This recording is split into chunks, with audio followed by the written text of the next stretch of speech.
көргенде эне кеңен жан шығар. Атаңдың көріне қорған шаңды қараса.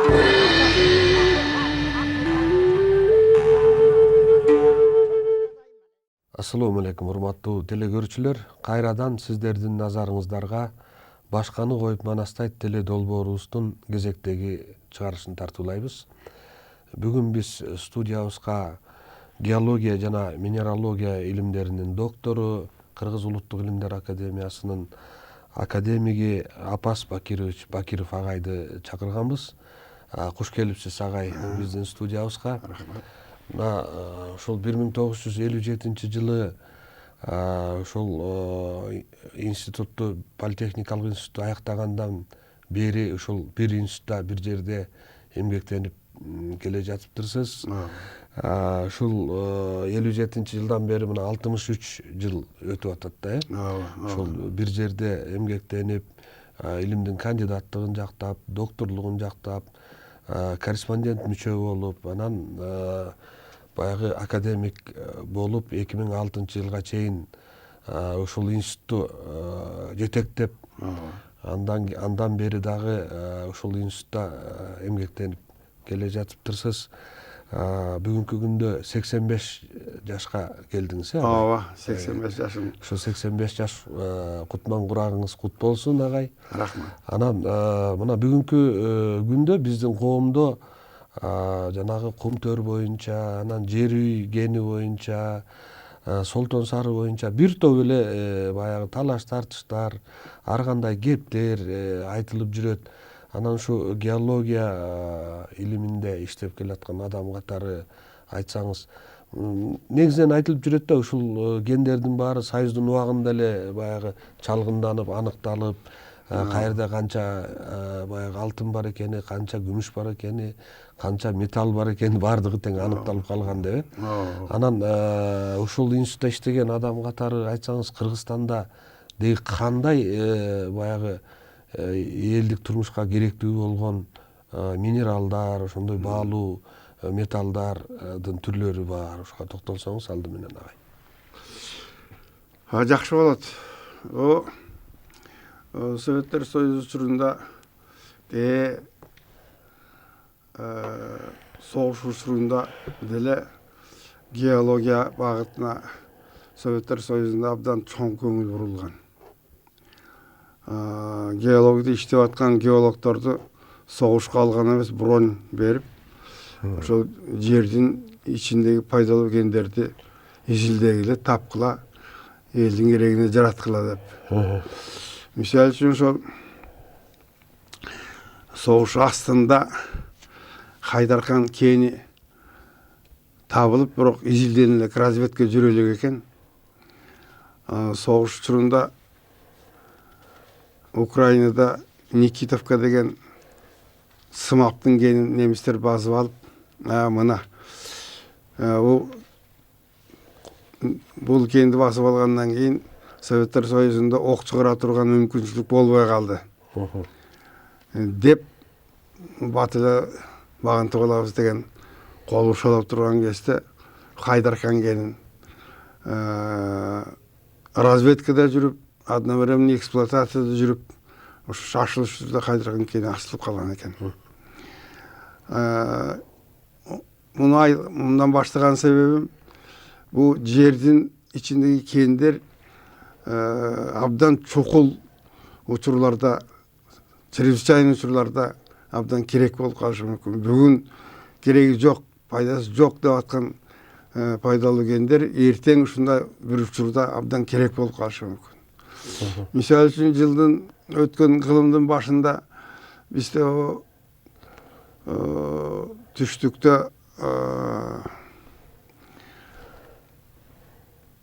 нефть жердин үстүндө булак болуп агып турчу экен. Аны эч ким кереги жок. Кээ бирлер жана үй салгандар үйдүн этек жагын карас майдап, анан башка жакка алып алып жийип келип башка жакка ыргытып ушундай кылып турган экен да, майлуу сууда. Анан кийин ошол нефть абдан керектүү болуп, нефтке кошулуп кайдарканда эме түштүктө. түштүктө ооба уран кошо чыгып нефти да керек болуп калды абдан. Уранын кереги жок деп аткан уран да керек болуп калды. Бул Советтер Союзунун учурунда жанагы уруш бүтүп аткан кезде капиталисттер империалисттер деп коелучу. Атомный дубинкасын колго алып мына бүт дүйнөнү коркутуп аткан кезде биз өзүбүз атом бомбасын чыгарабыз деп ага сырьёну иштеп биринчи жыл Кыргызстандагы сырьёну пайдаланган деп жүрүшөт. Ошол кезде жанагы мына биздин Ысык көлдөгү Кажы Сай, Кабак, тиги түштүктөгү жанагы нефть менен кошо чыгып аткан кендер ачыла калып, ошол менен биз Советтер Союзун бир кыйын акыбалдан чыгарып кеткен экенбиз. Өзүбүздө атомный бомба пайда болуп, тиги дүйнөлүк империалисттерди кичине колун кайтарып. Бул жана биринчи жолу сымап кенибизден чыга калып, Советтер Союзун дагы бир кыйын абалдан чыгарып кеткенбиз. Экинчи жолу жанагы уран чыга калып, дагы Советтер Союзун абдан кыйын абалдан чыгарып кеткенбиз. Анан дагы бир жолу кийин 60-жылдарда бүт дүйнө цветной телевидениеге өтүп, бизде Чернобыль элемент туруп калганбыз. Ал үчүн ретке земельный элементтер керек экен. Бизде ак түстүн жанында ак түс кени урушунда иштеген негизинен коргошун казып алынып, анын жанында бер жакта Кутусай деген да бир кен ретке земельный элементтер. Ошол ачыла калып, ошол кенден жана цветной телевидение чыгарып, биз дагы Советтер Союзун 3-чү жолу кыйын абалдан чыгарып кеткенбиз. Эми бул биздин Кыргызстанда кен көп. Алтындын кени илгери эле бар болчу. Кийин бир кездерде алтын кени бизде иштеген токтотуп койгон. Анткени биздин алтындын кени таза экен. Сибирде дагы алтындын кени көп. Аякта жез кошулган. Качествосы боюнча бизден ылдыйраак экен. Бирок центрга ушул Кыргызстандан алып келдик деп эле Сибирдин алтындарын бере берген экен.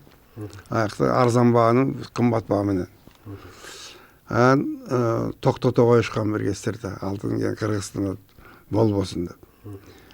Даже жок дегендей кылып. Биздин 60-жылдарда биздин институтта геохимия изилдеп, жердин геологиясын изилдеп келгенде алтын кени болуш керек.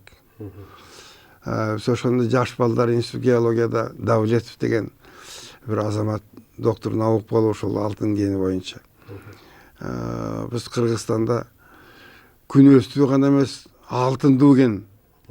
Не только солнечный, золотой Кыргызстан болобуз деп кыйкырып чыкканбыз. Анан кийинчерээк ошол алтынга даже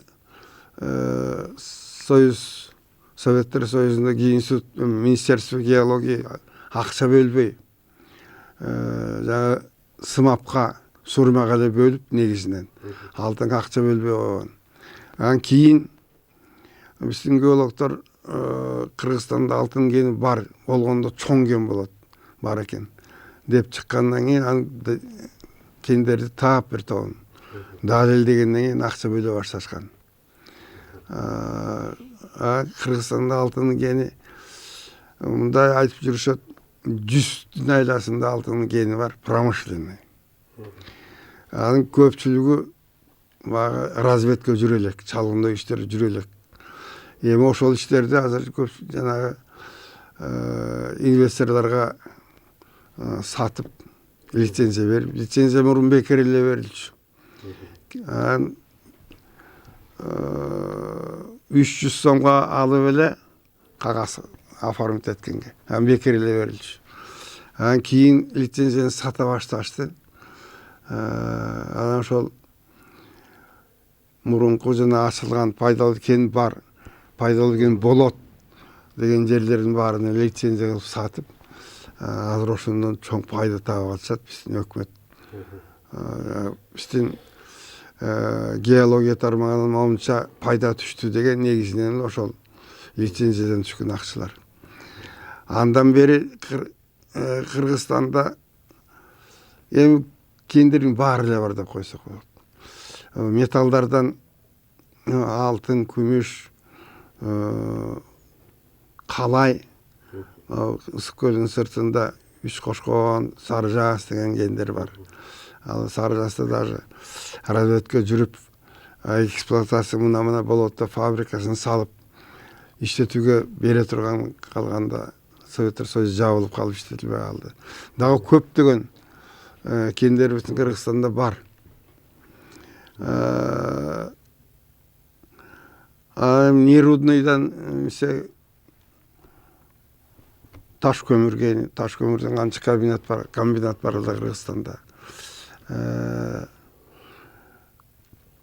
Нефть бар болчу, бирок анча чоң эмес. Бирок Кыргызстан өзүнүн муктаждыгын толугу менен нефть канааттандыра албайт.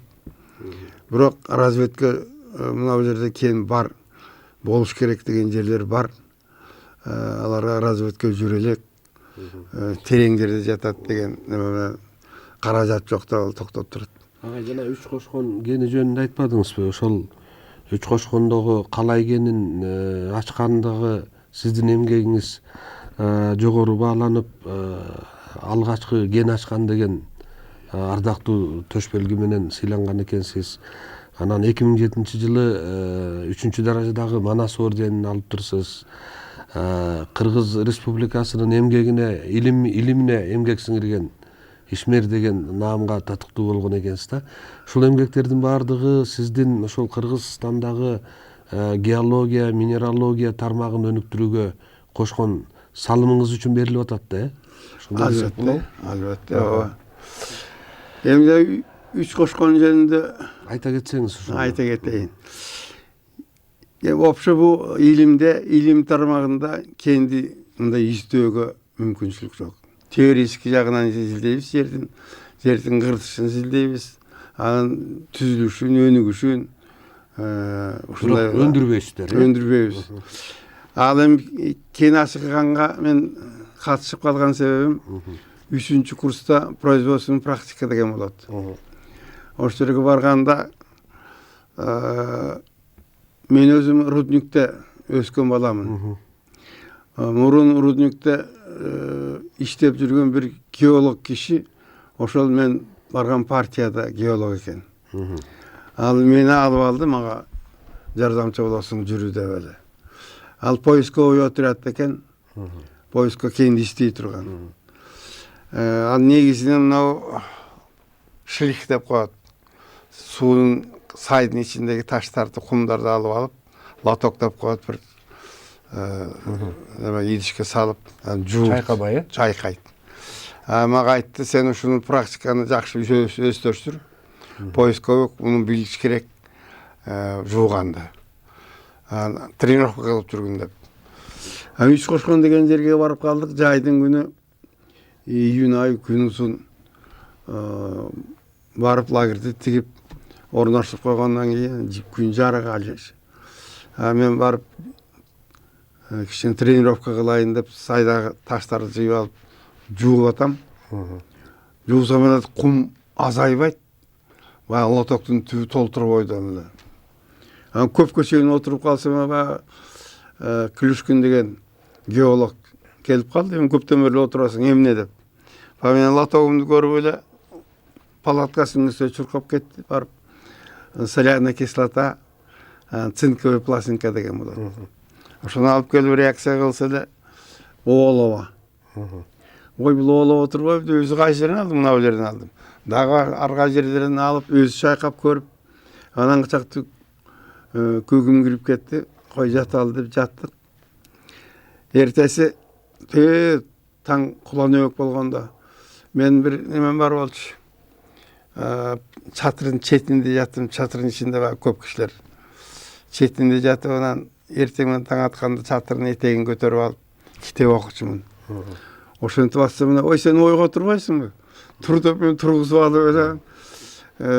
Чайкайбыз деди. Ооба, чайкайбыз деп. Ошо чайкап жүрүп отурдук. Куланбага сайдын ар кайсы жеринен алабыз. Анан өйдүрөк барып алабыз, анан өйдүрөк барып алабыз. Анан барып баягы оолобо жок болуп калган деген минерал.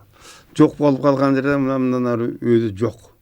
Ушундан ылдый болуш керек. Бул жерден иштейли деп отуруп, ошо кезде саат 3 чейин болуп калган экен. Аны олтуруп Антип чайкаганча, ошо кечке жана тигин кызыгы менен жүрүп деме. Ишен тамак ичели деп алып алган тамактарды салып ичип отурсак, ага киши айтып калды, апас көрдүңбү деди жерди. Эмнени? Көрсө бир жерден казылып, бияка төгүлгөн байыркы тоо иштерин изи турат. Ама ушун древний горная выработка дейт. Илгери деле алган экен деп, Алга ушул жерде алган экен. Могу жерден пробалалык деп анан проба алдык. Анан канама бериш керек. Деп айтты, сен барып лагерден рабочий алып кел. Оборудование алып кел. Деп мени жиберди. Мен барсам, бир рабочий киши келген. Ал киши жаңы келип ойдон, шаардан. Башы ооруп тура албай атыр, ушундай болуп турду. Мен кайлоо бала күрөк алып алып келдим. Келип мен казып кичине иштегенден кийин көгүм кирип кетти. Анан эртеси жанчып анан чайкасак эле кассир чыгып келди. Ошентип мен биринчи первооткрыватель. Кен ачкан турбайсызбы? Ооба. Кендердин ачылышынын астында болуп калдым. Эми андан кийин разведка жүрдү. Разведка жиберди и так далее. Баягы кенди биринчи ачканга ошол разведка иштеген кишилер, экспедициянын начальниктери кирип бир топ киши болуп алган. Өзү агай могу Манас эпосунда дагы ушул кенди иштеткендиги жөнүндө айтылат да, жанагы биздин Төкөр уста Бөлөкбай деп атпайбызбы? Ооба. Анан ошол киши дагы ошол кен чыккан жердин баарын билет экен. Анан баягы таштарды алып келип, анан таштарды жанчып, жаныштырып бир топ балбандарга, анан аны кайнатып, анан кийин ушул куралдарды жасаганын кайсы катмарынан тиги найзанын учун, жебени, уштарын жасап, жаанын жебесинин уштарын, кайсы катмардан кылыч жасап, кайсы катмардан туулга жасагандыгы, анан кайсынысынан зым чоюп, андан завод жасагандыгы укмуш сүрөттөлөт да.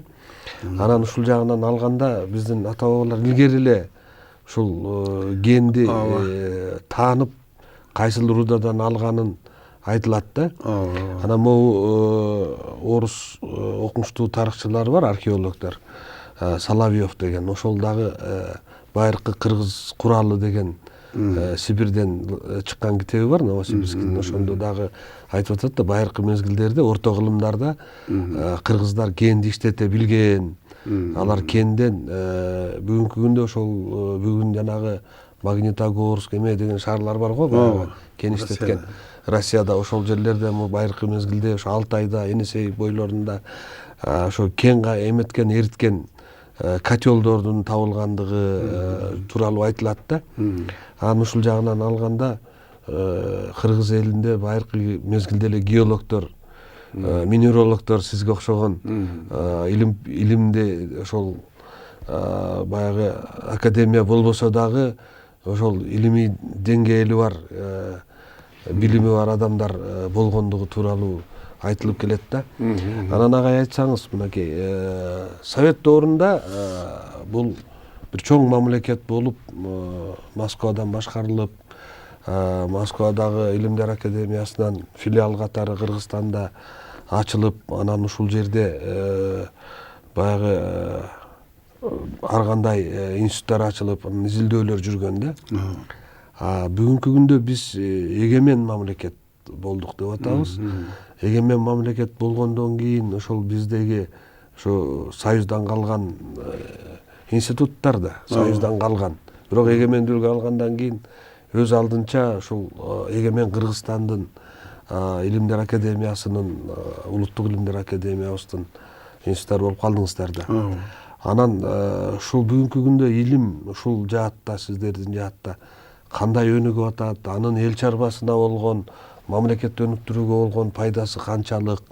Мындай суроо берип атканым себеби бир нече жыл мурда өкмөт Илимдер академиясынын кереги жок дегенге чейин, жабабыз дегенге чейин барбады беле. Анан ушул жааттан алганда айтсаңыз, шуну канчалык бүгүнкү күндө илим биздин экономикабыздын өнүгүшүнө, мамлекеттин өнүгүшүнө салым кошуп атат? Вообще Советтер Союзу кулагандан кийин биздин илим абдан кыйнап калды. Чындыгында илим изилдөөгө акча бөлүнбөйт. Багы академияны кармап туруш үчүн эле зарплата бөлүнөт. Ошол зданияны кармап тура турган каражат бөлүнөт. Негизинен мисалы үчүн экспедицияга чыгыш үчүн бизге акча такыр жок. Экспедиция деген унутуп калдык.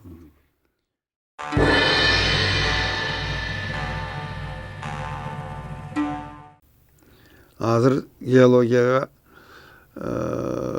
мындай жакшы көңүл бурулган эч нерсе жок.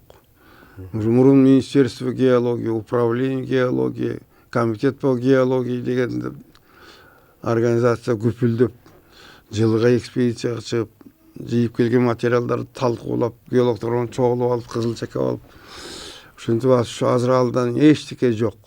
Геология деген ат бул мамлекеттик уюмдарда жоголуп калды.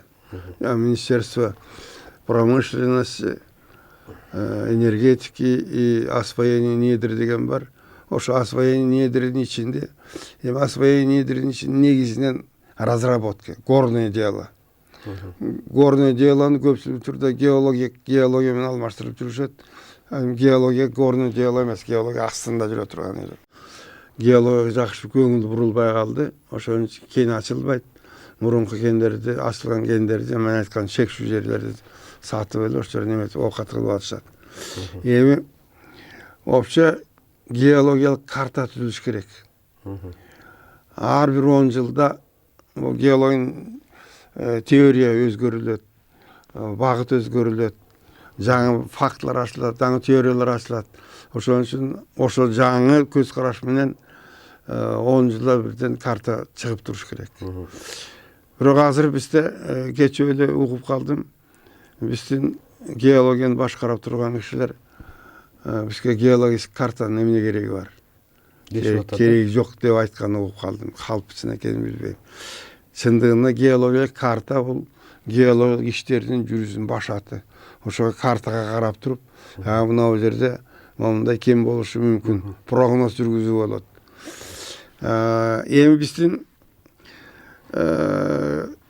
кандай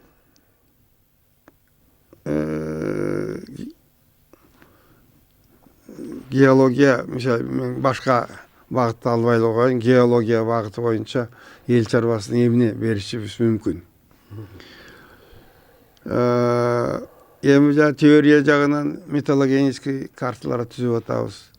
Ар кайсы жердин, райондордун мурунку изилдегендерди анализдеп кайрадан ошол жерде мындай кендер болушу мүмкүн, жаңы көз караш менен деген прогноздорду айтып атабыз. Эми ал прогноздорду айткан менен аны иштетиш керек, производстводо жок да. Негизинен инвесторлор деп сырттан келген частныйларга берип коет. Разведка да ошолордун колунда. Анан бирдеме ачылса, разработка да ошолордун колунда.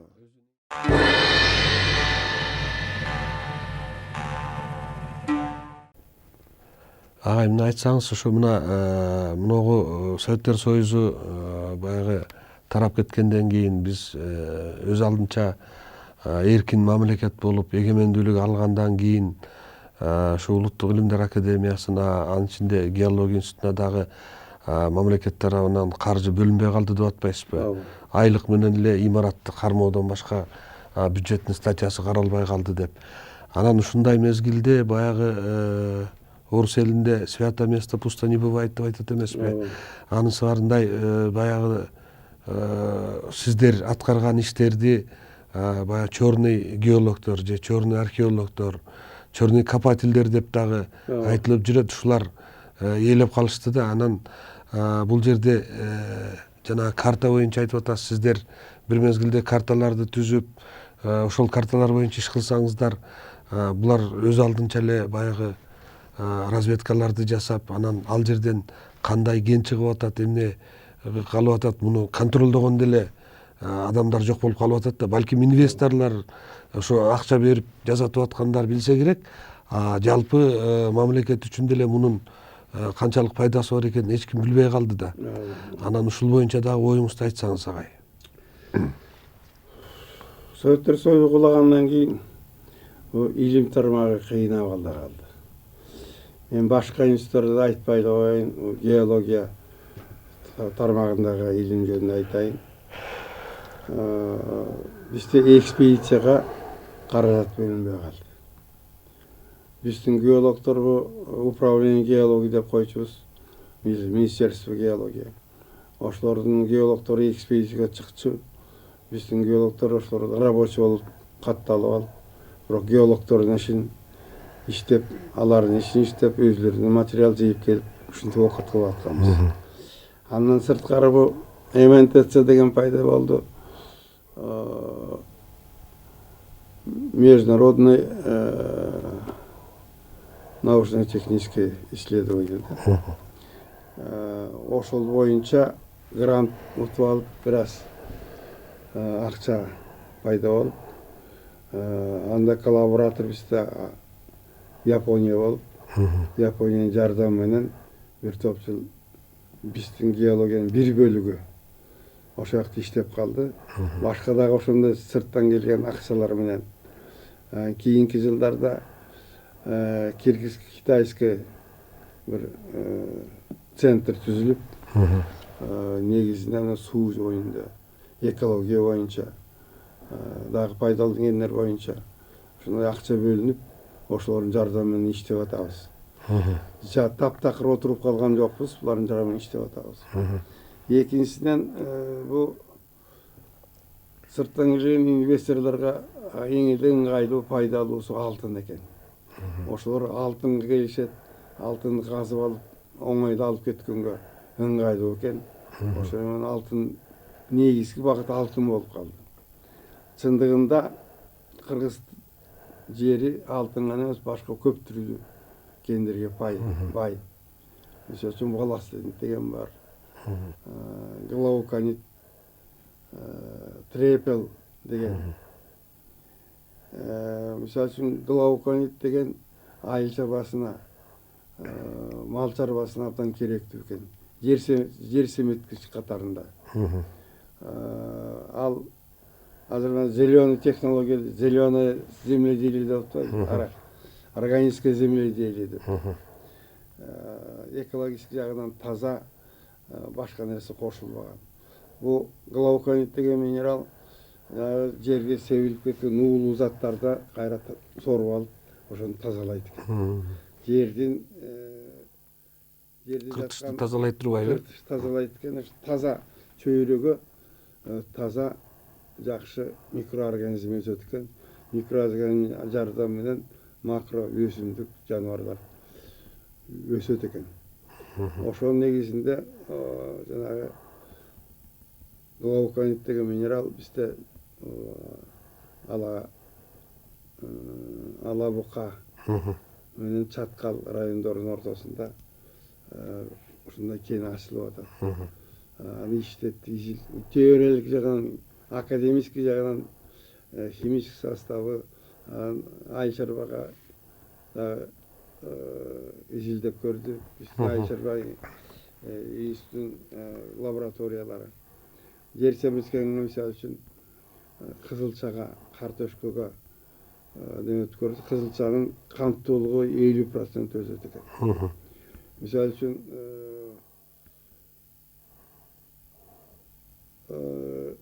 гектарына 40%, 40 центнер кант алса, бизде 59-60 центнер.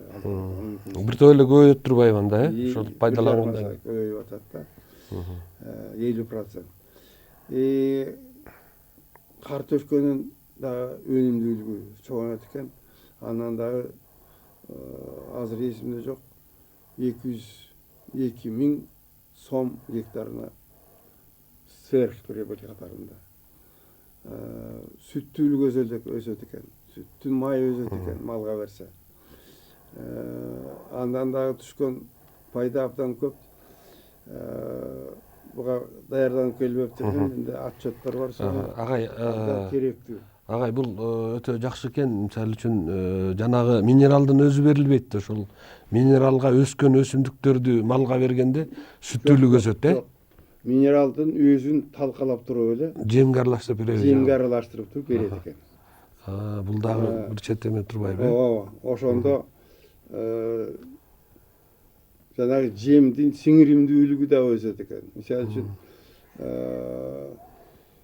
ошол чөптүн бир определенный чөпкө мал тоет да.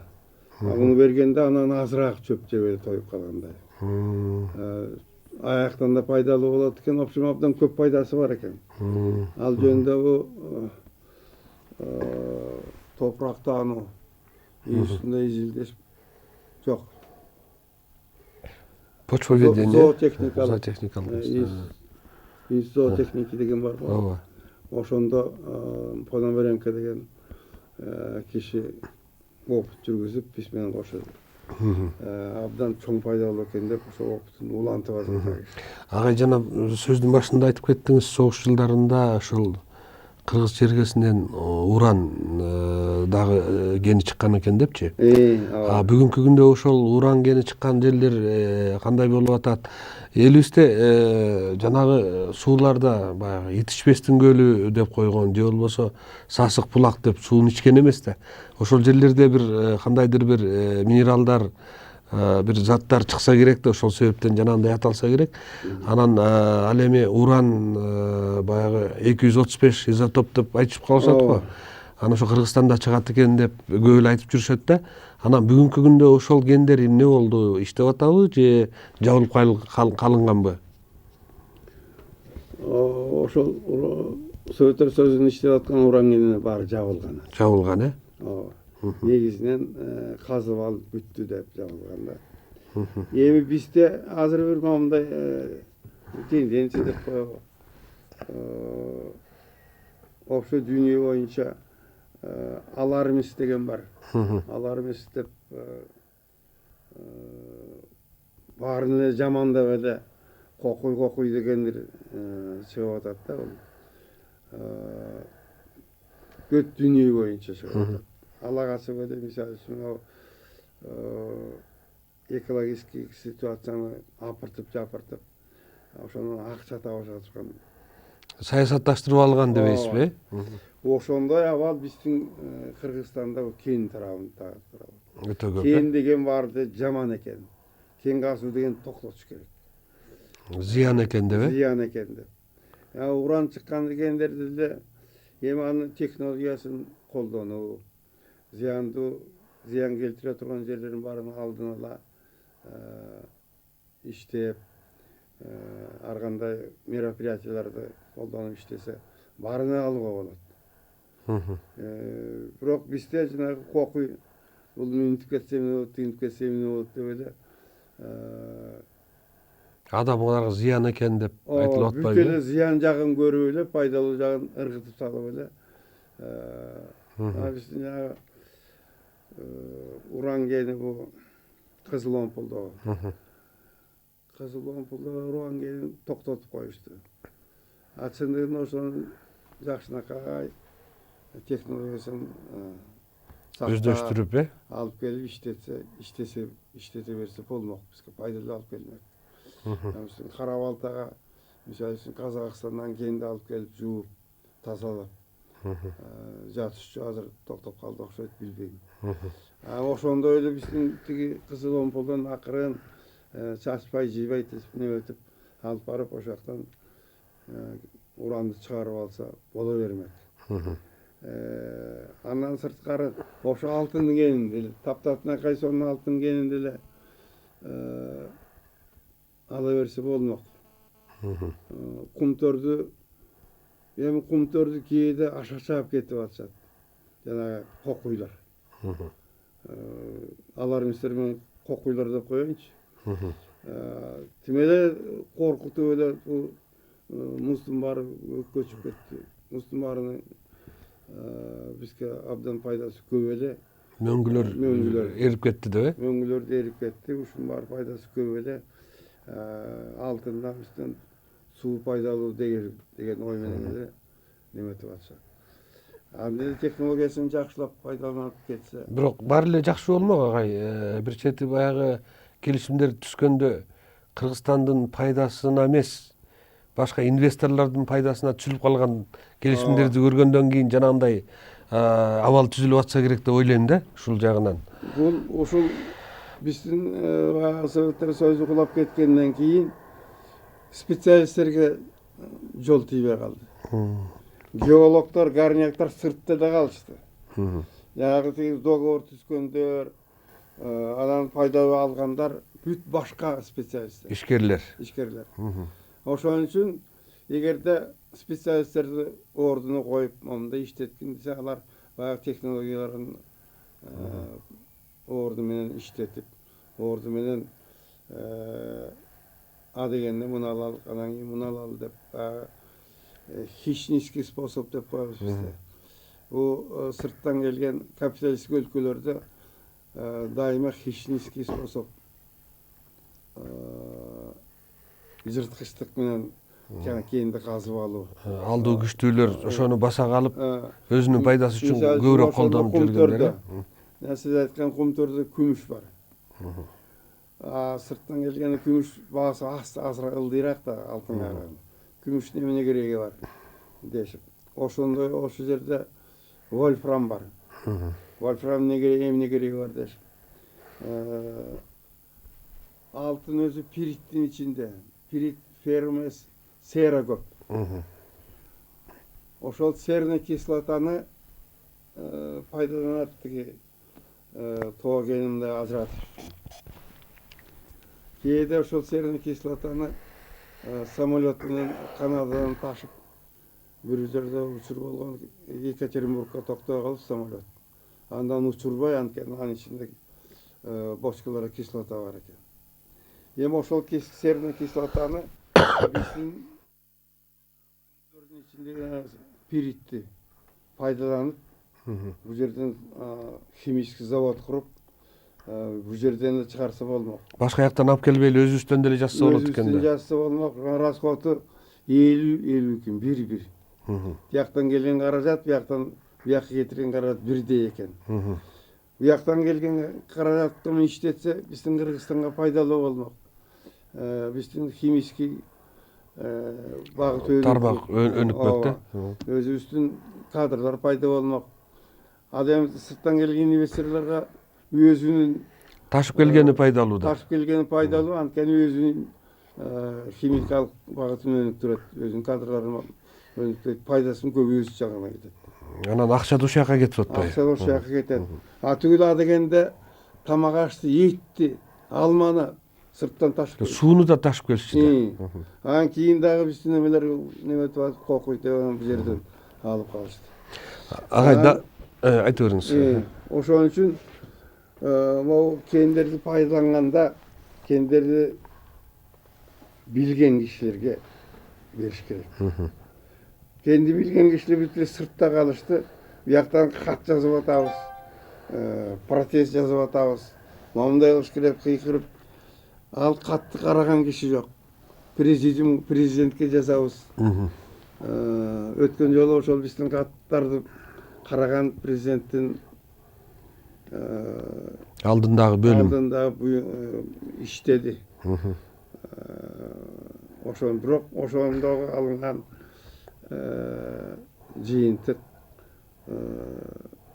ишке кирбей калды, токтоп турат дагы. Баягы коюна. Мурдагы боюнча эле баягы ант себеби берки инвесторлор лоббировать этип көп нерсени баягы токтотуп салат экен да. Инвесторлордон пайда тапкан лоббисттер бул биздин ичибизде турат да. Ошол чиновниктердин ичинде. Ошондой ошолордун арасынан да кайра биздин иштерим бар. То есть мамлекеттин кызыкчылыгын сатып коюшат экен да, ошондой болот экен. Ошон үчүн мондай бир өкмөт мамлекет ушундай бир закон кабыл алып, ошол ар бир баягы касапчы сойсо да бөдөнүн сойсо да касап сойсун дегендей бар да. Бөдөнү мисалы үчүн касапчы эмес башка киши сойсоң аны билбейт, жок кылып жиберет да пайдасын азайт. Бирок агай баягы ар бир нерсенин бир баягы палканын эки жагы бар дегендей, таяктын эки учу бар дегендей да. Бир мезгилде мындай эгемендүүлүк алгандан кийин мамлекетибизде окумуштуу адам башкарды да. Аскар Акаев туурабы, академик, илимпоз адам. Анан ошол мезгилде алгачкы эгемендүүлүктүн алгачкы жылдарында бийлик бутактарында көп эле илимпоздор келишти да. Баягы илимий чөйрөдө иштеп жүргөн, бирок практикалык, чарбалык тажрыйбасы жок адамдар келди дагы. Анан баягы разгосударствление деген бир программа кеткенде Советтер Союзунун убагындагы өнүккөн завод фабрикалар талкаланды, айыл чарба тармагындагы бардык эле тармактардын баары талкаланып кетти да, жок болуп кетти. Экономикага салым кошо турган заводдор, станокторуна чейин баягы талкаланып кетти да. Ошондой болуп калды. Анан бул жагынан алганда дагы ушул биздин эң бир чоң кетирген каталарыбыз ошол жылдары болду го деп ойлойм да. Менин оюмча бул дагы жанагы ар бир нерсени өзүнүн бөдөнүн сойсо да касап сойсун деген. Ошо туура ошону карата айтып атам да. Илимдин кишилерин алып барып бийлик алып койгондон кийин, алар билбейт да кандай бийликти башкарарын. Теориясын билет, практикасын билбейт. Теориясын өзүнүн багытын билет. Ооба. Физика боюнча билет. Геология боюнча билет деген, химия. Ал эми жалпы управление деген өзүнчө багытта.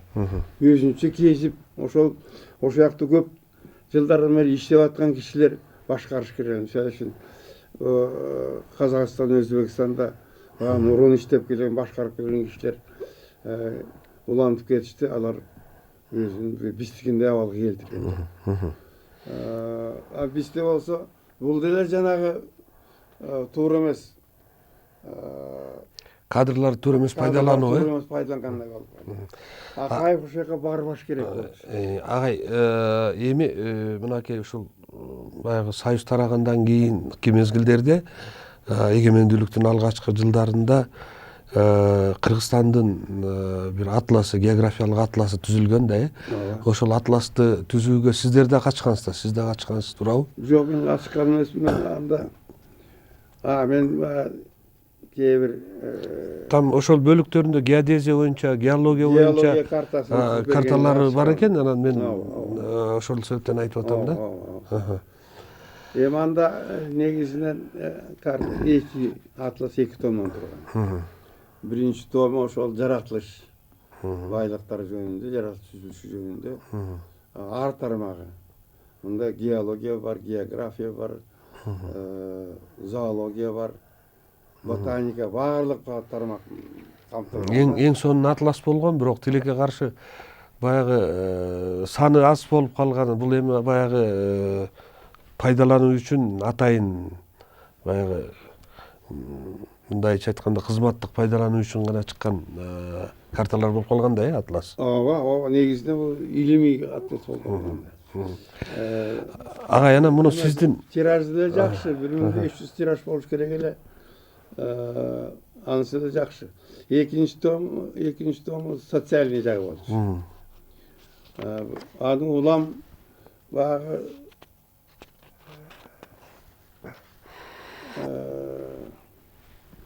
Politika özgürlüğün sayın biz köp özgürlükler bola başladı. Kebir kışlaktар, айылдар, суулар, аттар özgürlüğe başladı. Ama ошол жаңы өзгөртүүнү киргизиш керек деп атып, Советтер Союзу кулап кетип чыгалды. Агай, сиздин өзүңүздүн мындай илимий изилдөөлөрүңүздө баягы тектогенез, метаморфизм, ошондой эле металлогения деген тармактарды изилдеп, ошол боюнча анан баягы ушул тармактардын философиясы боюнча жазган эмгектериңиз бар экен. 300дөн ашык илимий эмгектерди жазган экенсиз. Илимдин докторун тарбиялаптырсыз. Бир нече кандидаттарды баягы тарбиялап ошол жактаткан экенсиз да. Анан ушул жагынан алганда мына бүгүн дагы ноократия, анан ноосферология деген китептериңизди ала келиптирсиз. Ушул илимдер тууралуу дагы бир аз түшүнүк берип кетсеңиз биздин. Абдан жакшы болот. Мен келгенде мен негизги багытым аймактык геология, региональный геология. Ошол региондун геологиялык түзүлүшүн изилдеп, анын геологик тарыхын. Ошондо келгенде жердин жалпы эле өнүгүшү, пайда болушу, өнүгүшү,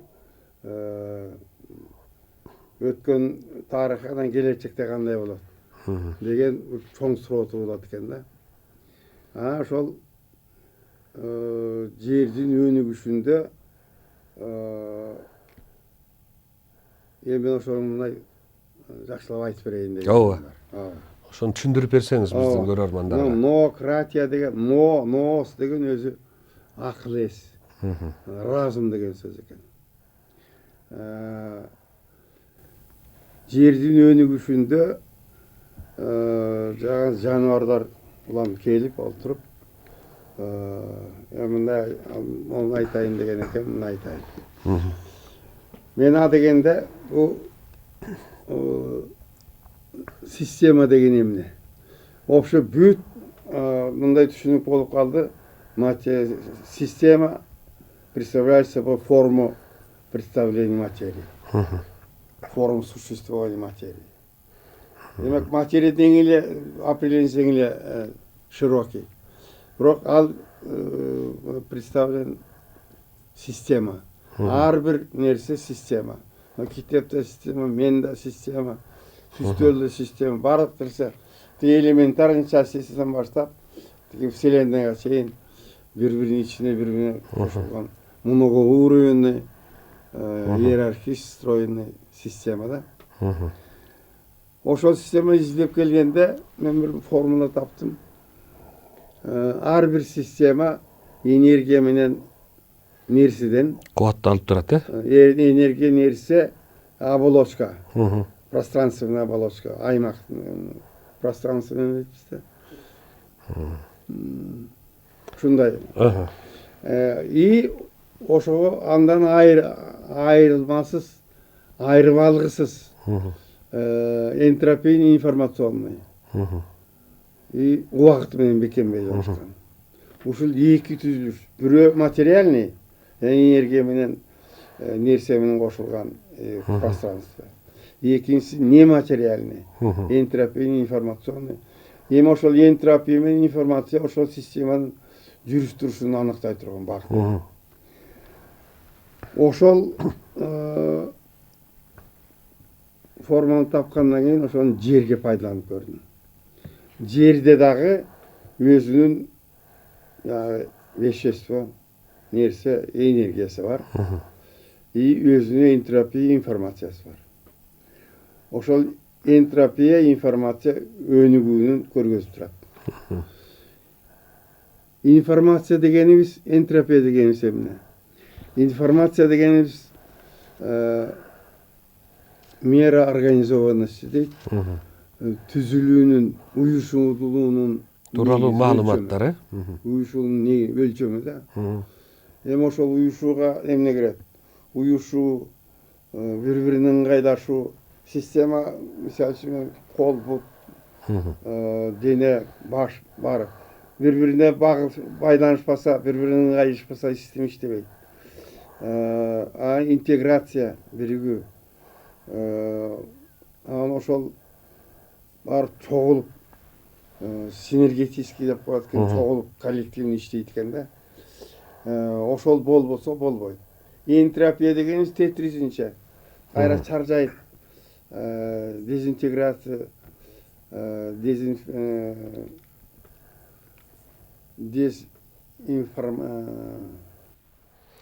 дезорганизация, Бул тартылуу түртүлүү күчтөрү сыяктуу боло турбайбы? карама каршылык. Ошо карама каршы. Диалектикалык карама каршылык ар бир системенин ичинде турат экен. Анын физический негизи энтропия менен информация. Информация мисалы бала кезимден уксумун ар бир кишинин бир янында шайтан, бир янында Периште отурат да. Жакшы иштеген ишигин баары периштенин айтканын иштегенин, анан жаман иштегенин баары шайтандын иши деп. Китепке жазат да, дептерине жазып отурат да. Ошол сыяктуу ушул энтропия информация иштеп турат экен. Эми информация энергия менен бешөсү менен тыгыз байланышкан. Бирөөнү ажырагыс. Энергия жок болсо информация да болбойт. Эми жердин өнүгүшүндө адегенде күн системасында күн адегенде пайда болгон экен 30 миллион жыл мурун. Күндөн энергия келет, луч. Энергия келгенде жердин ордунда газово-пылевой туманность деп коет. Бир чаң. Чаң менен туманды турганда эч кандай ичинде кыймыл жок. Ушинтип тунжура боло турган туман. Энергия келгенде бул жерде происходит организованность. Уюшулат экен, өзү менен көп экспериментальный иштер жүргөн. Ошондон бинар деген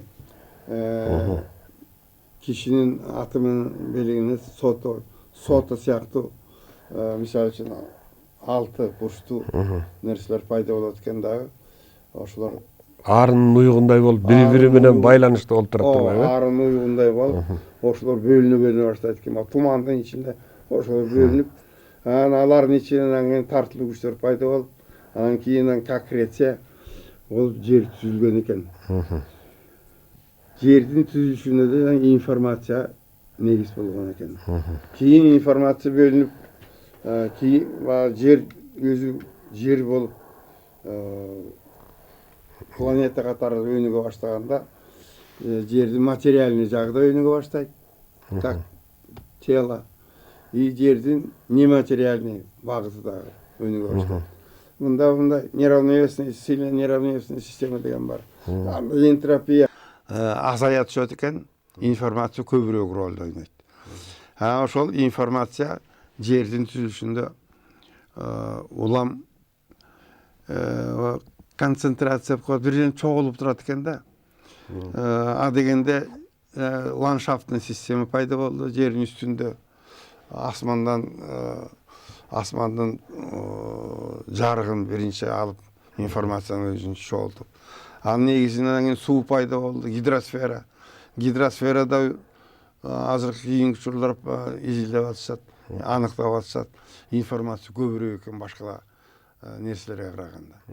Анын суунун негизинде биосфера, жандуу нерселер пайда болду.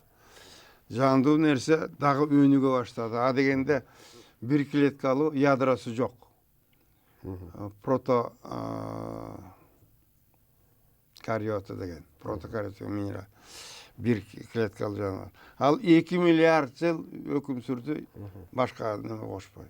Андан кийин бир клеткалуу, бирок ядросу менен эукариота деген пайда болду. Ал дагы миллиард жыл, 3 миллиард жыл ошондо бир клеткалуу менен. Анан мындан 600 миллион жыл мурун многоклеточный пайда болду. Многоклеточный пайда болгондон кийин улам ылдамдап өнүгө баштады. Ошол мурун бир организм пайда болот, анын негизинде кийинки организм мурунга караганда нервный системасы бөлүнө баштады. Улам нервный система чоңоюп отуруп, аягында жанагы Homo sapiens деген акыл эстүү адам пайда болду. акыл эстүү адам менен акыл, разум пайда болду.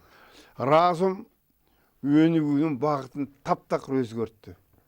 Разум пайда болгонго чейин ошол макулуктар сырткы абалдын өзгөрүшүнө реакция кылып эле өзүнүн дене түзүлүшүн өзгөртүп жүрчү. Мисалы үчүн тери пайда болду, жүн, суук болсо жүн пайда болот. Керек болсо кол, бут, ошонун баары ошол сырткы өзгөрүүгө реакция кылган эволюциясы да. Разум келип сырткы айлана чөйрөнү өзүнүн пайдалашына ыңгайлаша баштады. Агай, өзү негизи бул илим албетте биздин мамлекетибиз үчүн дагы, мамлекетибиздин келечеги үчүн дагы өтө керектүү. Азыр ушул жерден айтып берейин. Эң эле кызыктуу жерине келгенде.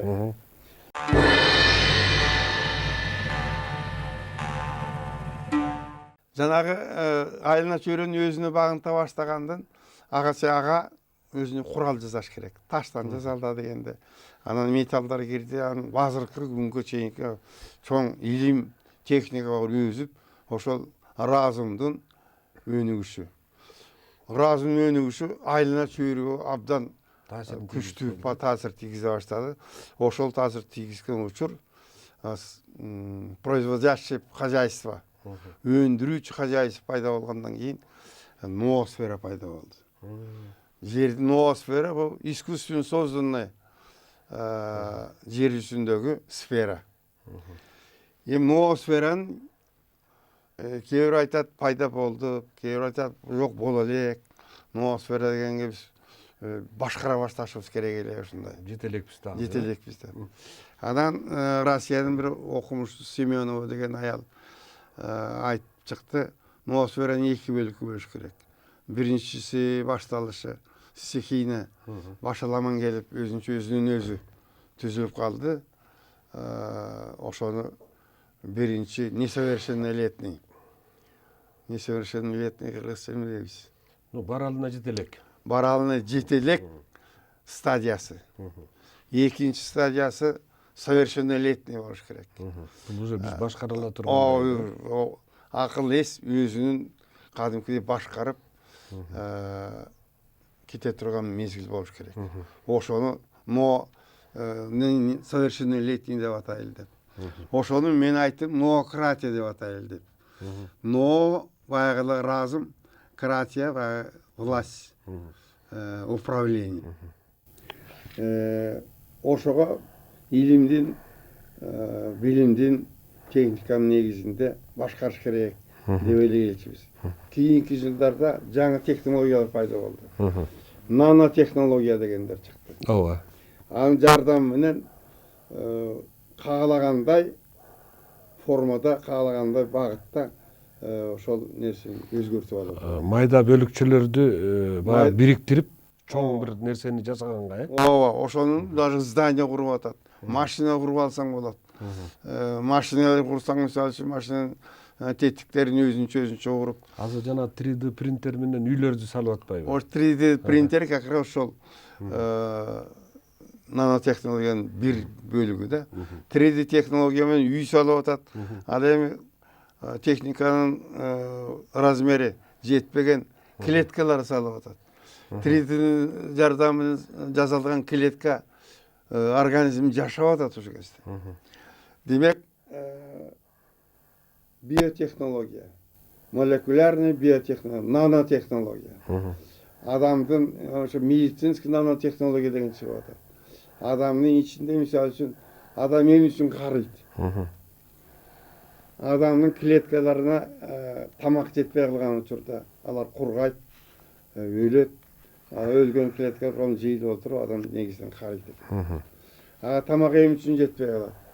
Тамакка алып барчу қан тамырлары ичинде бүтүп калып, Түтүктөр бүтүп калат деңиз. түтүктөр бүтүп калып, ошол Азык жетпей калат экен да? Жетпей калат экен.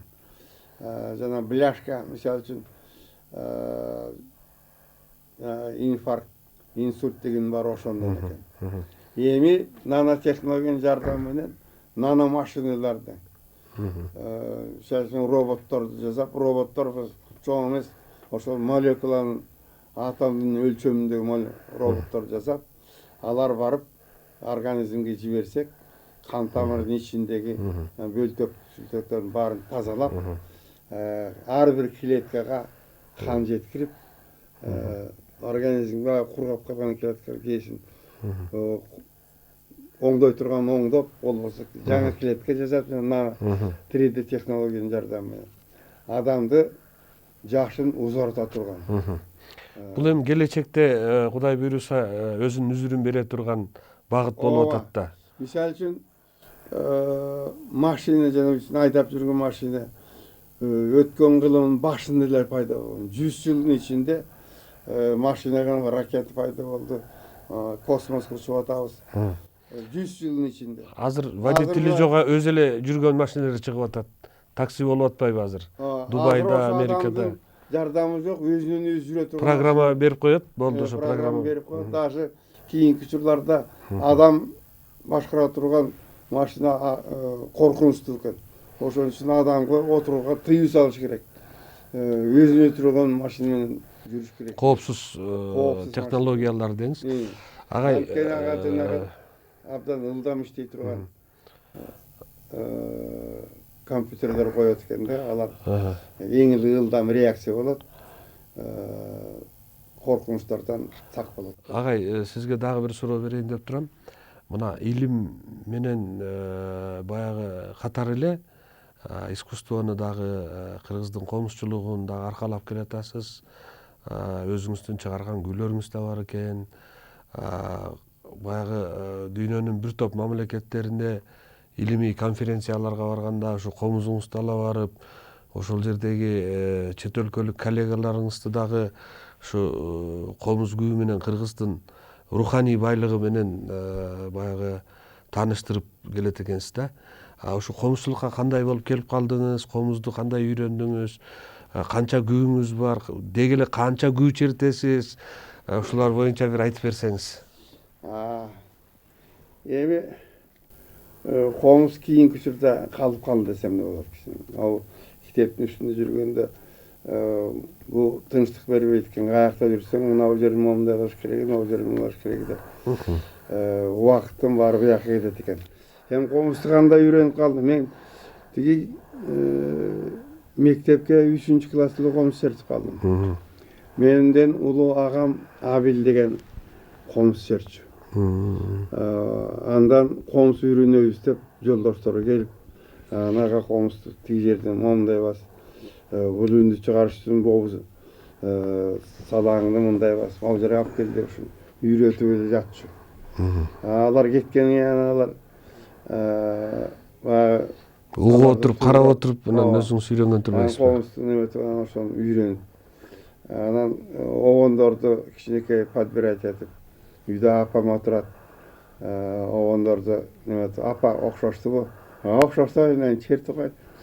Ошентип отуруп эле үйрөнүп калгам. 3-класста художественная самодеятельностька катышып калгам. Анан кийин университетти бүтүп калгандан кийин Өмүр Садык деген бизде бир жигит бар болчу. Ошол университетте комуз кружокторун уюштуруп, балдарга комуз үйрөтүп жүргөн. Мен ошого барып калдым. Бараман дагы бир топ күүлөрдү ошол жактан үйрөндүм. Анан академия келип калгандан кийин академия комуз жок экен. Комсомольский жиналышта айтып калды, кой, комуздугун азыр бүт дүйнөнү дүңүрөтүп атат. 57-жылы Москвада фестиваль өтүп. Декада өткөн деңиз? Международный фестиваль болгон. Фестиваль, Ошондо комузчулар чыгып, абдан жакшы кабыл алынып, анан кийин да биздин Кыргызстанда комузчулар ансамбльдер чыгып, жакшы болуп калган. Ушу комуз ушундай болуп аткан кезде академия комуз жок экен деп калганбыз да. Анан эртеси эле профсоюз комитет чакырып калды. Ушундай сөз болуптур, чындыгында комуз керек давай комуз тапкыла, комузду үйрөтө турган киши тапкыла деп. Анан комуз ошондо комуз жасаган жер жок экен. Анан артистер Чукубаев деген бир кишинин комузу бар экен. Ошонун комузун сурап келдик. Анан бирөө тапты, айтты, Кузьменко деген комуз сабат экен. Деп ошондон барып комузда 5 комуз заказ бердик. Анан филармонияга барып Феферман деген дирижер. Ошого барып алдым, бизге ушундай комуздар ансамбль уюшуп атабыз, бир жетекчи таап бер деп. Ана киши Укубаев деген бир жигитти таап. Бирок Укубаев бизге келбей койду эмнегедир. Ана мына деп отуруп келген жок. Анан Шекербек Шерикулов таап келди биздин балдар. Алып келип ош Шекербек менен көп жылы ошол академияда комузчулар ансамбль уюштуп, ошону чыгып сүйлөп, чертип ошол жардам менен өтө комуз үйрөнүп калгам. Эми канча күбө билген, эми ошол кездерде, ойноп жүргөн кездерде көп эле билчүмүн, комуз жакшы чертчүмүн. Шекербек да мактап калчу. Сен музыкалный училищени бүтсөң керек. Комузду жакшы ойнойсуң, күйлөрүң жакшы келет деп. Бирок музыкалный школаны бүткөн эмесмин. Бирок бардык нерсени эле баягы кичине кармай койсоң эле баягы унутулуп, колдор келбей баштайт эмеспи? Ооба. Анан бүгүнкү күндө бизге бир комуз ойноп бересизби агай? Бир күйлөрдөнбү? Бир эле күй чертип берейин, Мейлиңиз. Мейлиңиз. Манас студиясына келгенден кийин баардыгын коюп Манасты айт дегенден кийин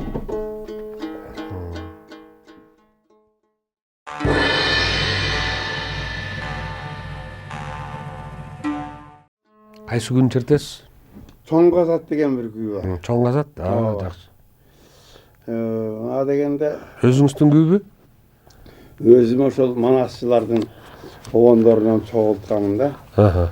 Анан негизинен Саякбай Каралаевдин көп укчумун. Студент кезинде дагы ошол атайын кишинин концертине барып, ошол кишинин айткандарынан чогултканмын да. Анан Саякбай деп атап койгон дегенде. Күйүңүздүн атын, Ооба.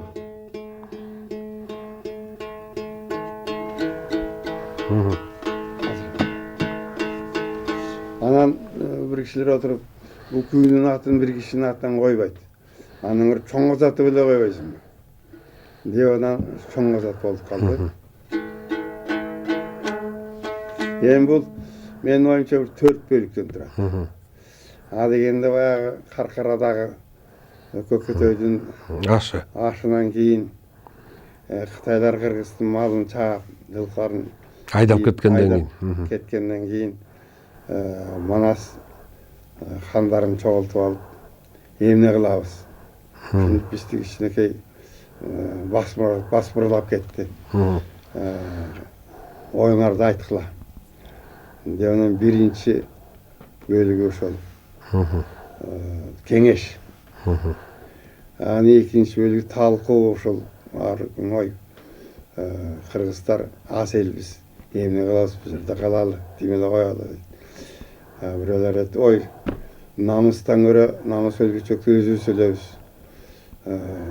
Салгыш өлбөгөн жерде кылалы, баралы. Деп анан намысты жанынан артып көргөн кыргыздардан жүйнөшөт. Үчүнчү бөлүгү ошол чоң казат салгылашуу. Анан жеңилет кыргыздар. Чоң трагедия Кыргыздын тарыхында эң чоң трагедия ошол да. Анан 4-чү бөлүгү ошол трагедия эл ушуга чейин көк түтүн көкүрөгүнөн чыгып, үшкүрүп, капа болуп, эстеп ошону эмеп жүргөн сыяктуу да.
болуңуз агай. деген экен. Негизи аябай жакшы көп экен, адамды ойлонто турган.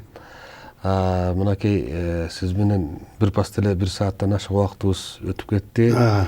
Бүгүн ушул биздин студиябызга атайын келип, комузуңузду көтөрүп келип, кыргыз геология илими тууралуу айтып берип, ноократия, ноосферология деген кыргызда илимдер бар экендигин, адамзатта биз башкалардын айтып жүргөнүн көрөбүз, өзүбүздө деле бар экендигин ушу биздин теле көрүүчүлөргө жакшы түшүндүрүп бердиңиз. Анан ушу чоң казат күүсүн дагы чертип бергениңизге өзүңүздүн чыгарган көп экен. Сизге терең ыраазычылык билдиребиз. Рахмат. Урматтуу теле көрүүчүлөр, бүгүнкү биздин студиябыздын коногу геология жана минералогия илимдеринин доктору, Кыргыз Улуттук илимдер академиясынын академиги, 3-чү даражадагы Манас орденинин кавалери, ошондой эле Кыргыз Республикасынын илимине эмгек сиңирген ишмер Апас Бакирович Бакиров агай болду. Агай, сиздин 85 жаш курагыңыз, кутман курагыңыз кут болсун. 100кө чыгып, 100кө чейин дагы бир топ күйлөрдү чыгарып, жаш муундарга келечекте Кыргызстандын өнүгүшүнө өзүңүздүн акылыңызды, насаатыңызды айтып, өзүңүздүн салымыңызды кошуп жүрө бериңиз. Урматтуу теле көрүүчүлөр, ушуну менен бүгүнкү берүүбүз соңуна чыкты. Кийинки көрсөтүүлөрүбүздө жолукканга чейин аман туруңуздар.